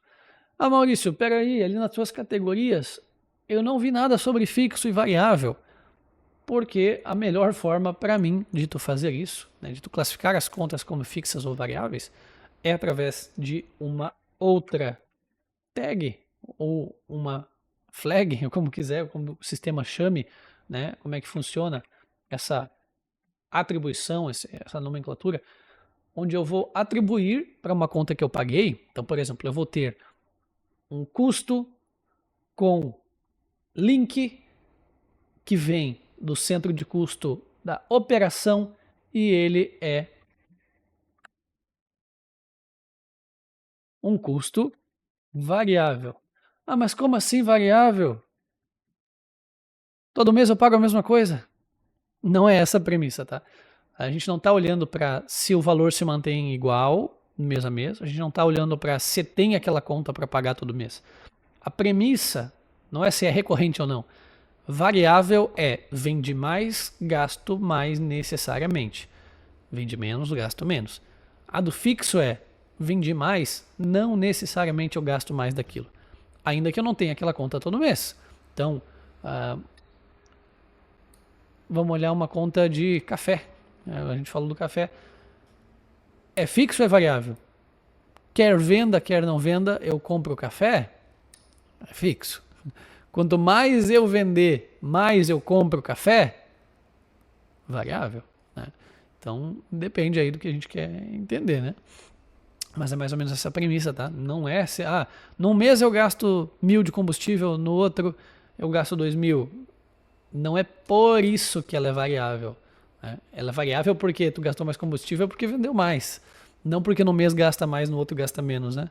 Porque o café, num mês tu compra 10 pacotes, no outro mês tu compra 8. É variável? Não, é fixo, né? A não ser que tu seja uma cafeteria. Aí o teu custo com café é um insumo, aí sim ele vai ser variável, né? Quase lá, né? 1h30 para quem acreditou, 1h30 para quem continuou até aqui. Agora a gente vai olhar para como montar este framework de análise de resultados, né? Então vamos partir dessa classificação aqui que está mais enxuta, sem precisar ser todo o plano de contas, né? Para ficar mais rápido a gente montar tudo isso e vocês poderem ter essa noção de como montar o demonstrativo e isso fazer mais sentido. Então, a primeira conta, a primeira linha de fato é a nossa receita operacional. E vamos ilustrar isso aqui com dinheirinhos. Então, a gente tem 100 dinheirinhos aqui, que é o que eu vendi da minha empresa, né? Meu produto, meu serviço, eu vendi 100 dinheirinhos. A segunda linha que eu já vou ter, né? Claro que eu estou fazendo no nível super sintético, tá? Dá para abrir no nível de detalhe que o DRE permita. Então, o DRE é o limite. Então, receita operacional. Em cima disso, incidem deduções. Vamos colocar aqui um Simples Nacional, vai. Já fica 6 aqui. E aqui começam os nossos totalizadores. Receita operacional menos deduções igual receita líquida. Vou até colocar uma cor diferente aqui para a gente entender isso. É um totalizador que eu adicionei. Então, se eu usei a minha saída como número positivo, por óbvio, a minha totalizadora vai ser x menos y, né? Então, isso menos isso. Agora, se eu coloco aqui que é menos 6, por óbvio, eu vou ter que inverter a fórmula e fazer isso mais isso. Então, só para ilustrar, tá? Cuidado também quando forem usar as fórmulas para não conflitar o raciocínio. Receita líquida. Da receita líquida, eu vou pagar os meus custos. Então, só para ir matando cada um ali. Para muitos mercados, e como a gente está falando de um provedor de internet aqui, né? Um benchmark legal de o quanto eu posso ou devo aguentar pagar de custo é cerca de 30 a 40%, 40% já é bastante, tá? Porque a gente está buscando aqui uma margem bruta, e eu já vou chegar na margem, de 60% a 70%. Né? Então, considera mais um imposto na conta. 30% de custo contra faturamento é uma boa métrica, então, vezes menos 0,3, que vai nos jogar R$30 aqui. Aí eu crio um novo totalizador, que é o meu lucro bruto. Aqui a gente já vai ter a primeira margem. Por que aqui? Porque todas as margens são calculadas contra a receita líquida, nunca contra o faturamento. Qualquer análise que eu faça contra o faturamento é uma análise vertical contra a receita bruta. É como muitos analistas vão escrever, AV/RB. É o quanto isso representa do faturamento que está ali em cima. Então, eu posso arrastar isso aqui e ver que a dedução é menos 6%, depois vai sobrar 94%, etc. Aqui a gente está usando números redondos, então vai ficar bem claro essa dinâmica, não vai conflitar nem nada, né? Mas a margem é diferente da análise vertical contra a receita bruta. Por quê? Porque a minha margem bruta é esta aqui, 68% e não 64%, como sugere a análise vertical. Do lucro bruto, a gente vai retirar as despesas comerciais, as despesas com vendas, da seguinte forma. Eu vou pegar isso aqui e botar para cá. Então, a minha despesa com vendas, vamos dizer que eu gastei 5% do faturamento aqui. Opa, 0,05, né? Então, eu vou ter aqui este lucro sendo abatido por essa despesa com vendas. Então, eu vou ter esta margem bruta, que é o meu lucro bruto, margem bruta não, né? Aqui já é a contribuição, contra esta receita líquida. Então, aqui eu tenho a contribuição, aqui eu tenho a margem de contribuição. Claro, algumas análises aqui não vão fazer sentido, né? Vamos tirar elas. Mas a análise vertical me sugere que seja 59%. A margem de contribuição é 62,77, tá? Depois da contribuição, a gente vai tirar as despesas operacionais, que vamos trazer também um benchmark aqui, até uns 20% do faturamento aqui tá bem alocado. Claro, tem que ser negativo isso aqui. Então, a gente chega naquele número mágico, o tal do EBITDA, que em português pode ser traduzido por LAGIDA. Lucro antes dos juros, empréstimos, né, depreciação, não, melhor, impostos, não empréstimos, né? Lucro antes dos juros, impostos, depreciação e amortização. A gente pode seguir com a análise aqui e apagar no que não faz sentido.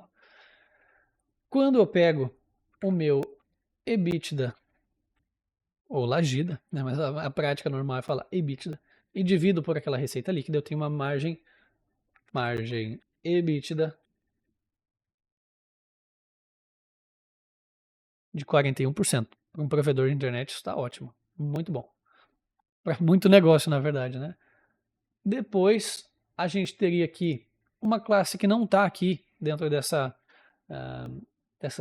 classificações, que seria, porque aqui o princípio era montar mais um fluxo de caixa do que um DRE contábil, né? Mas exemplificando como seria no DRE contábil, a gente teria outra classe aqui, que seria DIA. O quanto meu patrimônio está depreciando não é uma saída de caixa, mas é uma despesa, que se eu estou falando de um demonstrativo contábil no lucro real, essa despesa diminui a base de cálculo de imposto, eu pago menos imposto, né? Então, vamos colocar aqui como zero, porque isso aqui é o ideal de um fluxo de caixa. Então, a gente vai ter um EBIT. A gente tirou o DIA, né? Então, fica um LAGI, que vai ser isso, mais isso, no caso, porque seria negativo, mas é um zero. E, nesse caso, a margem EBIT vai ser coincidente igual a nossa EBITDA.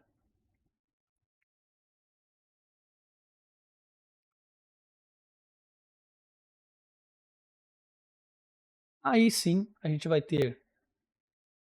Vamos sintetizar essas duas classes aqui em uma, então só vou pegar a despesa financeira, tá? Já agrupando isso aqui. Mas na verdade aqui a gente tem um totalizador diferente, tá? A gente tem aqui o resultado financeiro. E eu vou colocar em outra classe, em outra cor, para que isso faça sentido, porque o resultado financeiro vai ser a soma das despesas não né, financeiras. Ou melhor, vamos dar uma volta atrás aqui e fazer o seguinte. Vamos puxar isso aqui. Despesas não operacionais e despesas financeiras contra nossas receitas não operacionais e receitas financeiras. Então, aqui eu posso dizer então que eu tenho um totalizador que é resultado não operacional. Ou resultado, nesse caso, para simplificar, financeiro. Então, vamos dizer que eu tive menos 1 aqui, menos 3 aqui, 2 aqui, 1 aqui. Então, o meu resultado vai ser a soma de tudo isso. Então, o meu resultado não operacional, e aí, claro, eu posso dar uma agrupadinha nisso aqui para não poluir muito a estrutura, né? Vai ser esse, e aí a gente vai jogar para cá um EBT. Por que eu tirei o I? Porque o I, em inglês, representa o interest, né? Que é o juro, né? Mas aqui a gente está representando por juro toda essa classe de resultado financeiro, né, que não compete ao negócio, mas à estrutura de capital, de financiamento. Então a gente tira a letra I, sobra o EBT, ou em português, o tal do LAIR, lucro antes do imposto de renda.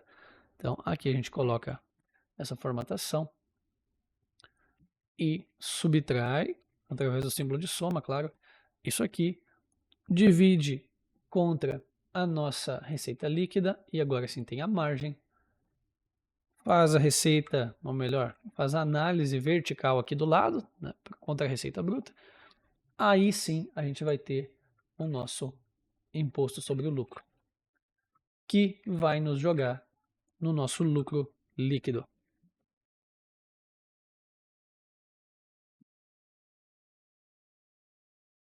Aqui, só para corrigir, é a margem EBT.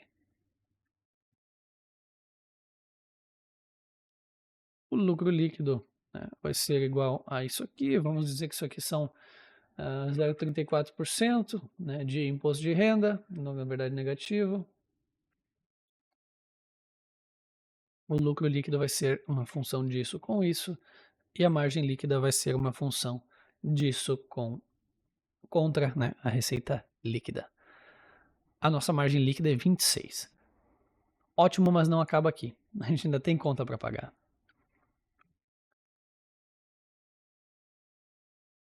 Até aqui a gente pode dizer que isso é um DRE, ainda que o princípio aqui seja caixa, tá? Que é o princípio do reconhecimento das receitas e despesas aqui seja caiu no caixa, saiu do caixa. Mas a gente ainda tem conta para pagar, então vai entrar aqui embaixo, por exemplo, e a gente pode agrupar tudo isso, a gente pode separar isso linha a linha, a gente pode fazer dessa forma. Mas vamos simplificar então. Após essas atividades aqui, eu posso fazer dessa forma, por exemplo. Eu investi em mais equipamento, rede, etc. 7. Paguei dívidas de 4. Distribuí 8. Eu posso olhar aqui para um fluxo de caixa dessa operação, dessa forma. Então, eu posso calcular este fluxo de caixa a partir do lucro que eu reinvesti 7, paguei 4 de dívida, distribuí 8 para os sócios. Sobrou 6. Eu posso pensar aqui numa margem de caixa operacional. Eu vou chamar isso aqui de fluxo de caixa operacional também, né? Modo de falar, não é 100% de precisão aqui, tá? Pode ter uma nomenclatura mais específica melhor para isso, mas vamos simplificar. Aqui é o motivo do porquê que muitas empresas, muitos empresários acham que o negócio não dá dinheiro, porque eles estão olhando isso aqui, ó. Eles estão olhando que sobrou 6%, sobrou R$6, por exemplo, no negócio deles. Só que isso aqui é caixa, é fluxo de caixa livre da operação, não é lucro. Lucro é 25%. O problema é que tu reinveste, tu tá crescendo, tu tá pagando com dívidas e tu tá distribuindo dividendo, tá remunerando acionista. Então, sobrou só 6 de tudo isso. Ah, mas Maurício, eu tomei um empréstimo, eu fiz um aporte na minha empresa, botei mais 100 para dentro.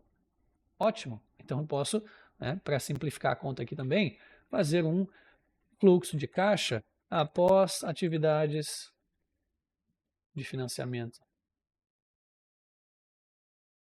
E aqui, claro, não vamos descartar a análise de margem, porque daí não importa mais, porque aqui eu peguei 6 que sobrou da minha operação e eu adicionei mais 100 do empréstimo, do aporte, depende, né? Então, o fluxo de caixa que este período gerou foi 106. Então, se eu for olhar aqui para saldo inicial, resultado, saldo final, eu posso sim pensar que, vamos lá, olhar aqui, saldo inicial, resultado, saldo final. Meu saldo inicial era que eu tinha 50 no banco, o meu resultado foi esse, então meu saldo final é isso mais isso. Concordo. Mas não pode ser feita uma gestão em cima disso aqui. E é aqui que muitos empresários, com empresas maiores do que vocês imaginariam, fazem a gestão. Olha, se eu tinha 50 no banco, gerei 106, sobrou 156 no final, ótimo. Não, ótimo não. Ótimo não, porque daqui 100 é empréstimo ou aporte feito pelo próprio sócio. Então, o que importa é essa estrutura aqui. Aqui eu consigo diagnosticar se eu vejo logo de cara que eu tenho uma margem bruta ruim, o problema já está logo de cara na operação. Então, ou eu compro muito caro ou eu vendo muito barato. Então, o CMV está alto aqui. Por quê? Ou eu tô... É um dos dois ou os dois ao mesmo tempo. Né? Então, ou eu estou comprando muito caro, ou eu estou vendendo barato, ou ambos. Não, beleza, minha margem tá boa. Vamos seguir para baixo. O que a gente olha aqui? Né? Poxa, 68% de margem bruta, ótimo, ótimo mesmo. Despesa com vendas, cara, não tá ruim, tá num patamar bem aceitável. Então sobra 62% de margem de contribuição. Então, ainda que eu venda bastante, sobra dinheiro para cobrir o resto. Ótimo. Minha despesa operacional, como é que tá aqui? A gestão, a administração, razoavelmente enxuta. Sobra um bom EBITDA. Mas vamos a 41% de EBITDA é ótimo mesmo, para qualquer negócio praticamente. Mas aí eu chego aqui no lucro, tem prejuízo. Pera aí. Se eu tenho 40% de EBITDA, por que eu tenho prejuízo? Aí às vezes tu vem olhar para cá, o resultado não operacional do cara está sendo todo consumido por juros, desconto de duplicata, adiantamento de recebíveis. Então, onde é que está o problema? É na operação? Não, é na forma de se financiar. Ou o contrário, eu tenho uma margem terrível. Chega aqui no EBIT, sobrou 5%. Mas aqui está sobrando dinheiro. Eu chego no lucro e tenho 30%. Da onde que vem esse dinheiro? Olha, eu recebo muito juro do meu cliente. Eu vendi um patrimônio meu, está aqui dentro do meu resultado, né? Uma receita não operacional, porque eu vendi meu prédio, eu vendi minha frota, eu vendi meu não sei o quê. Não é teu core business vender isso. Não está lá em cima essa receita, está aqui dentro. Então, até aqui está péssimo. Tá no prejuízo, vai. Mas aqui quando eu olho aqui embaixo tem lucro. Por quê? Olha, porque eu estou me desfazendo de patrimônio. Aí essa receita não é operacional, ela vem para cá. Né? Aí a gente pode olhar isso e entender o que no negócio está funcionando. Então, a grosso modo, a gente pode dividir em dois, né? EBITDA para cima e EBITDA para baixo. Como é que está funcionando? Mas não acaba aqui. Porque até aqui pode ser enganoso, porque tu pode quebrar tendo muito lucro. Tu pode quebrar com 40%, 50% de lucro líquido, porque o que importa é a geração de caixa. Então, se tu tá com um lucro lindo, mas está sendo estrangulado aqui, é outro problema, não está na operação. O problema está em ou segura o investimento, ou rearranja toda essa estrutura de dívida, ou para de sangrar a empresa. Né? Tem 3 vertentes aqui dentro, né? Investir, pagar dívida, pagar sócio. E aqui é o fluxo de caixa dessa operação. Né? O que sobrou no fim do mês. Aí, descartando, né, o empréstimo, aporte, porque se tu mistura essa conta, tu não vai entender o que está acontecendo na empresa. Tu vai ver que o dinheiro sobrou. Mas sobrou, claro, tu tomou um empréstimo do tamanho de um faturamento, como é que não ia sobrar? Né? Também se faltasse dessa forma, aí era bem preocupante mesmo. Né? A partir dessa estrutura, vocês vão conseguir tomar decisões de crescimento, de investimento, de CAC versus LTV, e não só LTV, porque o LTV é calculado aqui a partir da margem de contribuição, mas um LTR em cima da tua receita, um LTE em cima do teu EBITDA, um LTP em cima do teu profit, em cima do teu lucro, porque, trazendo de volta para o contexto de um provedor de internet, o CAC completo, né? Eu não estou falando do CAC só de marketing não aqui, tá? O CAC completo, o quanto um provedor de internet gasta para adquirir um cliente com equipamento, mão de obra, rede, marketing, vendas, no Brasil é em torno de R$1.000. Aí o pessoal faz cálculo de payback assim, o cliente custa 1.000, ele vai me pagar 100 por mês, em 10 meses ele está pago. Eu falo sim, porém não. Sim via receita. Via lucro, como é que fica? Opa, como assim? Tá, então o teu cliente tem que ficar 10 meses para se pagar via receita, só que se a tua margem líquida é 25%, desses R$100 vai te sobrar 25 de lucro, né? Então são 40 meses, não são 10. Teu cliente fica em média 40 meses ou não? Se não, começa a se preocupar. Porque o payback via lucro, né? Quando o teu CAC vai ser pago com o lucro do cliente, é uma conta de 40 meses. Se a média do tempo de vida do teu cliente é menor que isso, né? Então, né, a tua base hoje está sendo sustentada por muitos clientes antigos que já se pagaram, né? Então começa a olhar para essa dinâmica, mais ainda para empresas não só de recorrência, mas empresas de recompra também, né? Então, quantas vezes o cliente recompra de ti é o que vai formar o teu LTV. E o quanto vai sobrar desse dinheiro, né, é o que importa. Então, esse é o alicerce.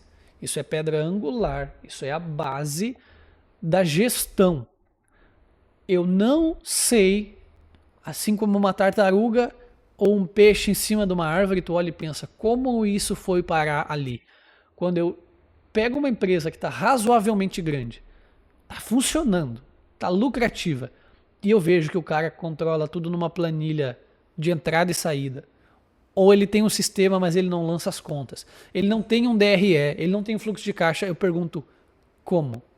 Como que isso aconteceu? O futuro eu não garanto, mas até agora parece que deu certo, mas como que esse empresário toma a decisão? O que ele olha para dizer, vou crescer, não vou crescer, vou investir, não vou investir, vou contratar, vou demitir? Se tu não sabe se o negócio dá lucro, o que tu olha para tomar a decisão? Se tu não olha o fluxo de caixa, o que tu olha para tomar a decisão?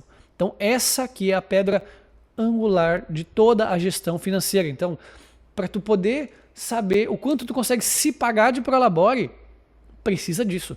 Para tu saber controlar e pensar uma gestão em cima de lucro, precisa disso. Para tu conseguir pensar uma gestão baseada em equity, precisa mais ainda disso. Porque o lucro, né, ele é a gorjeta do empresário. O equity, ele é o maior multiplicador de resultado, porque aí a gente pode pensar em vender a empresa a 5, 10 vezes lucro. E lucro, por exemplo, base ano, por exemplo, né? Então, se eu vendo a empresa a 5 vezes o meu lucro, eu adianto 5 anos de lucro que eu teria tocando a operação de uma vez só. Se eu vendo a 10, 10 anos de lucro. Né? Então, o equity é um multiplicador de potencial e não vai existir equity se tu não conseguir gerir a empresa, né? Se tu não tiver como analisar o teu funcionamento. E mais ainda, né? Que nem eu comentei da tartaruga em cima da árvore, né? Como que isso chegou lá? Quando, ainda que tenha funcionado, ainda que tenha subido lá sozinha, quando chega um investidor, quando chega um fundo, quando chega um comprador e ele te pede, isso aqui que é o básico, tá? Isso aqui é o dia 1 da gestão financeira. Se ele te pede isso e tu não tem, só aí tu já perdeu o valuation. Só aí o coeficiente de risco já foi aumentado na hora. Como assim? O cara não sabe nem quanto entra, quanto é que sai, para onde? Quanto entra, quanto é que sai, quase todo mundo sabe, né? Tem até gente que tem até empresário que não sabe. Mas o cara não sabe qual é o custo de servir, né? O custo de servir o cliente dele. O cara não sabe qual é a despesa que ele gasta para administrar esse negócio. O que ele está fazendo? O que ele está gerindo? A gente não está questionando aqui a habilidade técnica do empreendedor em empreender. A gente está criticando aqui, perguntando sobre como ele faz a gestão do negócio, a administração, porque empreender é a fase 1, né? Tirar do zero um negócio. Agora existe um negócio. Gerir é a fase 2. Então, gerir presume dado, presume informação, presume um demonstrativo. Tu pode até tirar um negócio do zero sem nada, por óbvio. Se tu for parar o tempo, for parar as atividades para querer organizar algo que ainda não existe, tu nunca vai tirar esse negócio do papel. Mas depois de levantado, se tu não para gerir, provável é que tu vá quebrar, que tu vá afundar.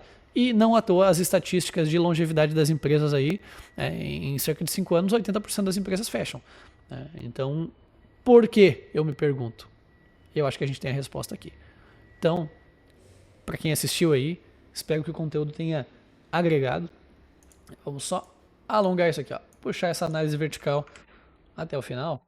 E isso aqui é uma boa base, né, para que você possa hoje olhar para dentro da estrutura da sua empresa, construir o financeiro, enxergar o teu demonstrativo e ver, até agora, além de empreendedor, além de gestor, pense na sua empresa como um investidor. Se eu te convidasse hoje para investir num negócio, que perguntas tu me faria? Como é que tu ganha dinheiro? Quando isso vai se pagar? Quais são os custos? Qual é o CAC? Dependendo do teu grau de formação ou de informação também, né? Qual é o CAC? Qual é o LTV? Qual é o custo de capital? Qual é o ROI? Se tu perguntaria isso para outros negócios para investir, por que tu não pergunta para o teu próprio negócio? Porque se tu mantém o dinheiro dentro da empresa, tu tá reinvestindo nela. Tu não investiria em qualquer coisa se eu não te respondesse um monte de pergunta, se eu não te trouxesse um monte de dado, um monte de planilha, um monte de cálculo, um business plan embasado, olha, essa é a margem, esse é o payback, esse é o ROI, etc. Por que que tu não pensa assim sobre o teu próprio negócio e raciocina como investidor? Aí a gente já está começando a olhar um pouquinho mais para uma profissionalização bem bacana, né? Então, espero que o conteúdo de hoje tenha agregado. Compartilha aí com um empresário que tu acha que merece essa informação, que vai agregar para ele aí para estruturar um pouco melhor a empresa e conseguir se manter vivo nesse mercado tão difícil que com informação já não é fácil, sem informação muito mais difícil ainda. Então se inscreve aqui no canal do YouTube da Visp, me segue lá no Instagram, @o_Mauricio_Vaz, que eu também faço conteúdo por lá. E precisando desse braço estratégico dentro da tua empresa, precisando desse caminho, dessa construção, dessa organização, dessa reestruturação, de um turnaround dentro do teu negócio, fala com a gente. Aciona a Visp pelos nossos meios de comunicação, chama no Instagram, chama no WhatsApp, me chama no Instagram que eu te encaminho. Fala com a gente tem bastante coisa aqui no portfólio que com certeza pode alavancar a tua gestão financeira e mais ainda, né, a gestão do teu equity. A gestão financeira é o meio, né? A maximização do teu equity é a finalidade. Então, obrigado por ter assistido aí, curte, comenta, compartilha, tudo mais. Um grande abraço aí, até mais.